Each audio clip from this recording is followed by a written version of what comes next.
I'm David Jacoby. We What are up, Jalen dog? and Jacoby. What exactly is it that we do? Give the people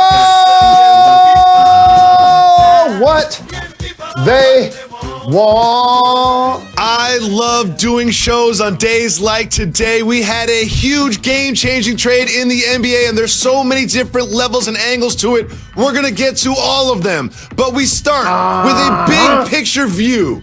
Jalen, what do you think the impact of this blockbuster trade that changes these four teams will have on the league as a whole, especially putting all those superstars in Brooklyn on the Nets? This is outstanding for the league that I love so very much, Jacoby. Look at the amazing star power that now exists in the Eastern Conference. Okay? One thing for Russ to now go to the Wizards and they're struggling, but look at the top of the East.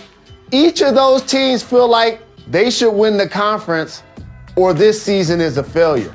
The Miami Heat still have Jimmy, still have Bam. The Boston Celtics have Jason Tatum, Jaylen Brown. And how about the Bucks? Not only do they still have Giannis, he signed Jacoby for the next handful of years.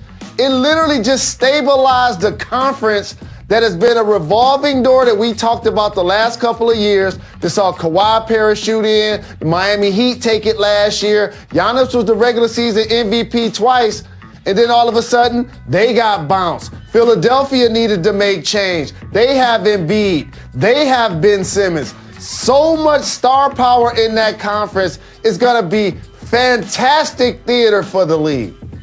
Well, one thing that this Brooklyn Nets team is what you just mentioned, star power. All day, ever since the trade, everyone's been trying to wrap their head around what Kevin Durant, Kyrie Irving, and James Harden look like on the same team.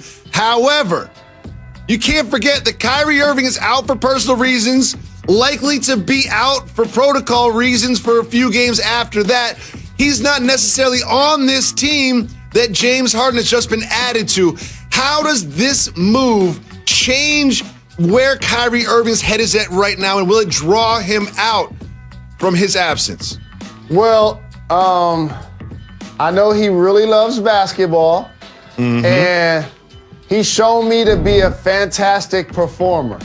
If he's going to ever play, this is tailor-made red carpet situation. I don't see him walking away from this, Jacoby. Remember, he was the first guy to sign. He was almost like the lead domino in theory that brought that brought KD. And shout to Kiwi, their GM, Sean Marks, my former teammate. Also, Steve Nash and Mike D'Antoni. This is going to be their 7 seconds or less. And the remix with Amari Stoudemire on the sideline. Kyrie Irving is going to be a vital part of that. I anticipate at some point he will be back in uniform and give us this outstanding big three, one that reminds me of a remix of when we saw LeBron James join Dwayne Wade and Chris Bosh in Miami. So on Kyrie specifically, here are some rumors / reports that we have heard lately.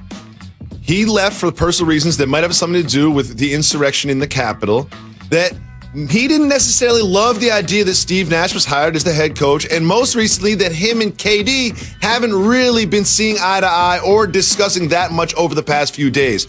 How do those things change with the addition of James Harden? Because basketball is what they do for a living. And Kyrie Irving is so very young and got so much more to give to the game and or vice versa.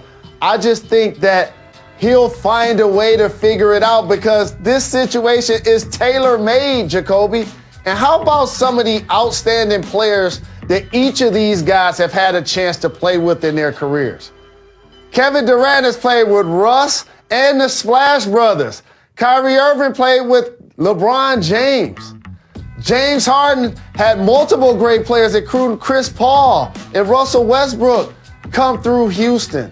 And so this is AAU in the NBA reincarnated.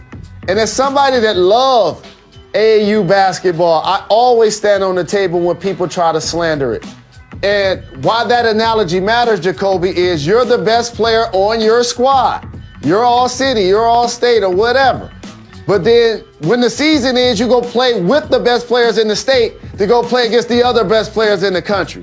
So all of these guys have relationships. Jeff Green, DeAndre Jordan. And in a team sport, that bond is going to matter. That bond is going to matter. Yep. And what the Nets are going to do, Mike D'Antoni, who I played for, is going to write 125 up on the board. That's how many they're going to be trying to score each game. Right now, the Bucks lead the league in scoring, and the Nets are currently third. And they just added James Harden, a guy that can get you 40-point triple-doubles, to go with Kevin Durant, a 50, 40, 90 guy, Iceberg Slim shooting trade from the suburbs, and Kyrie Irving. I was in the gym when he made the jumper on the right wing against the Golden State Warriors. All of these guys on the same squad in the East, and that basketball intellect and versatility that each one of those guys have. Oh man, this is gonna be spectacular to watch. I'm glad you brought up the relationships between these three human beings, because this is not an arranged marriage. Remember, there were reports this summer that these three were working out in Los Angeles together and said, you know what'd be nice? It'd be nice if we all end up on the same team. And somehow, some way, they ended up on the Nets. So let's look at this through the prism of Kevin Durant. Kevin Durant came back from Achilles. He's looking like the old Kevin Durant.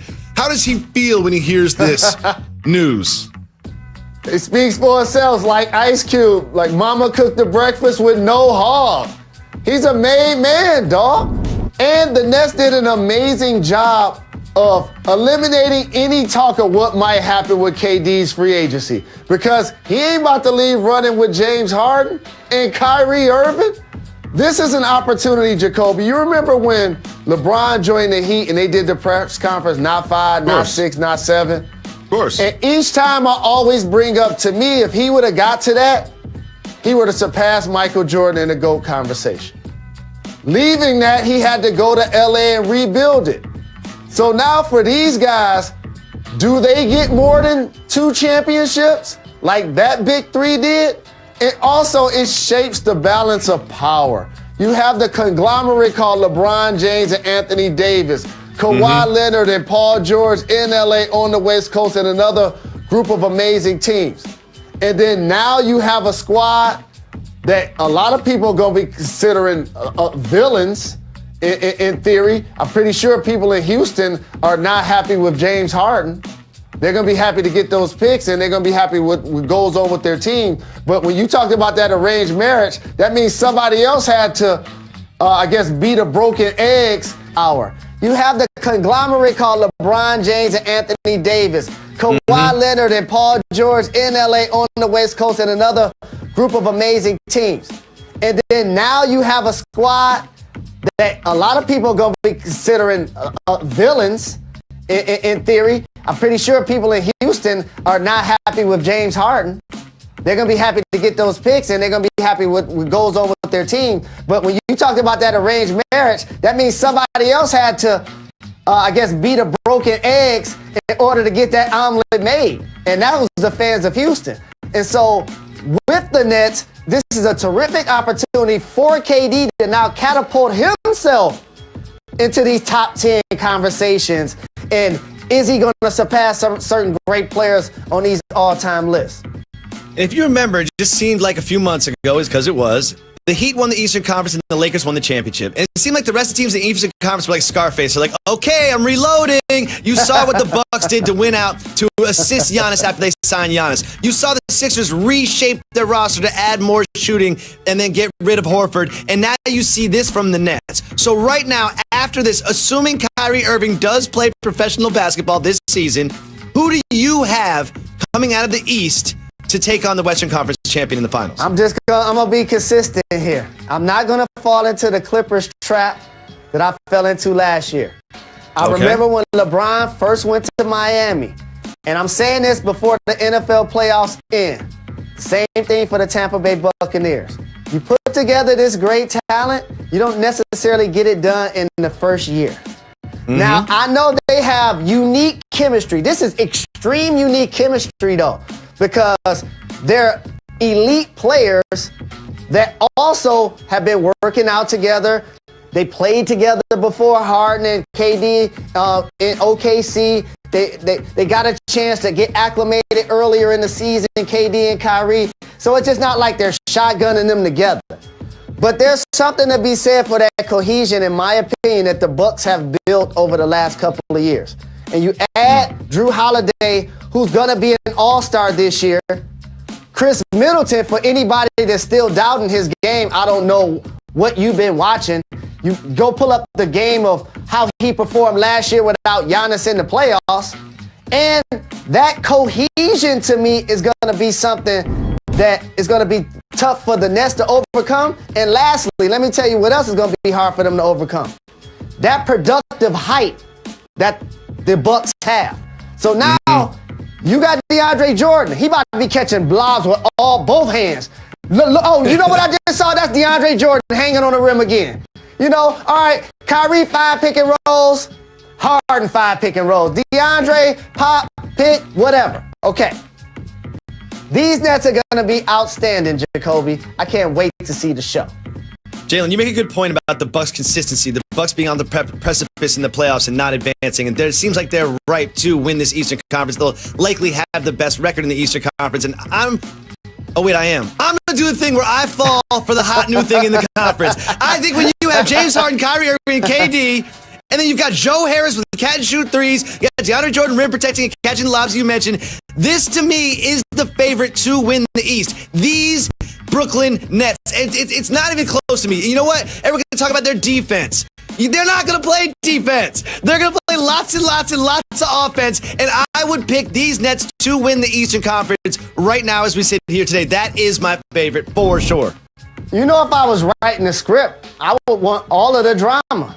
Stephen King style, dog. So, of course, the Nets and the Lakers, KD, LeBron, AD, Kyrie, Harden, like the Laker brand, of course that would be outstanding for the NBA. But Milwaukee, I got y'all. Milwaukee, I got y'all. Jalen.